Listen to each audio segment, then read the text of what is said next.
ರಾತ್ರಿ ಮಣ್ಣಲ್ಲಿ ಹೂತಿದ್ದ ಮಗು ಬೆಳಿಗ್ಗೆ ಜೋಕಾಲಿಯಲ್ಲಿ ಪ್ರತ್ಯಕ್ಷ. ರಾತ್ರಿ ವೇಳೆ ಮಣ್ಣಲ್ಲಿ ಹೂತಿದ್ದ ಮಗು ಬೆಳಗಾಗುವಷ್ಟರಲ್ಲಿ ಮರಕ್ಕೆ ಕಟ್ಟಿದ ಜೋಕಾಲಿಯಲ್ಲಿ ಪ್ರತ್ಯಕ್ಷಗೊಂಡ ಘಟನೆ ಬಸವಕಲ್ಯಾಣ ತಾಲೂಕಿನ ಮಂಠಳ ಗ್ರಾಮದಲ್ಲಿ ಭಾನುವಾರ ಬೆಳಗ್ಗೆ ಜರುಗಿದೆ. ಮಂಠಳ ಗ್ರಾಮದ ನಿವಾಸಿ ಅಂಬಯ್ಯ ಸ್ವಾಮಿ ಅವರ 1.5 ವರ್ಷದ ಹೆಣ್ಣು ಮಗು ಶನಿವಾರ ಸಂಜೆ ಅನಾರೋಗ್ಯದಿಂದ ಮೃತಪಟ್ಟಿತ್ತು. ಮಗು ಮೃತಪಟ್ಟ ನಂತರ ತಡರಾತ್ರಿ 12ರ ಸುಮಾರಿಗೆ ಕುಟುಂಬಸ್ಥರು ಹಾಗೂ ಸಂಬಂಧಿಕರು ಕೂಡಿ ಮಗುವಿಗೆ ಗ್ರಾಮದ ಪಕ್ಕದ ಜಮೀನಿನಲ್ಲಿ ಅಂತ್ಯ ಸಂಸ್ಕಾರ ನೆರವೇರಿಸಿ ಮನೆಗೆ ಬಂದಿದ್ದಾರೆ.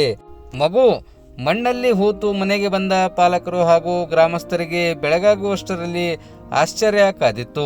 ರಾತ್ರಿ ಸಮಯದಲ್ಲಿ ಮಣ್ಣಲ್ಲಿ ಹೂತಿದ್ದ ಮಗು ಬೆಳಗ್ಗೆ ಮರಕ್ಕೆ ಬಟ್ಟೆಯಿಂದ ಕಟ್ಟಿದ ಜೋಕಾಲಿಯಲ್ಲಿ ಮಲಗಿದ ಸ್ಥಿತಿಯಲ್ಲಿ ಮಗು ಪ್ರತ್ಯಕ್ಷಗೊಂಡಿದೆ. ಮಣ್ಣಲ್ಲಿ ಹೂತಿದ್ದ ಮಗು ಬೆಳಗ್ಗೆ ಮರದಲ್ಲಿ ಕಂಡು ಆಶ್ಚರ್ಯಕ್ಕೆ ಒಳಗಾದ ಸ್ಥಳೀಯರು ಮತ್ತೆ ಅದೇ ಸ್ಥಳದಲ್ಲಿ ಅಂತ್ಯ ಸಂಸ್ಕಾರ ನೆರವೇರಿಸಿದ್ದಾರೆ. ಮಾಟ ಮಂತ್ರ ಮಾಡುವ ಮಾಂತ್ರಿಕರು ಮಗುವಿಗೆ ಮೇಲೆ ತೆಗೆದಿರಬಹುದು ಎಂದು ಕೆಲವರು ಮಾತನಾಡಿದರೆ, ಮಗುವಿನ ಮೇಲಿನ ಆಭರಣಗಳು ದೋಚುವ ಉದ್ದೇಶದಿಂದ ಕಿಡಿಗೇಡಿಗಳೇ ಈ ಕೃತ್ಯ ಎಸಗಿರಬಹುದು ಎಂದು ಮತ್ತೆ ಕೆಲವರು ಅಭಿಪ್ರಾಯಪಟ್ಟಿದ್ದಾರೆ.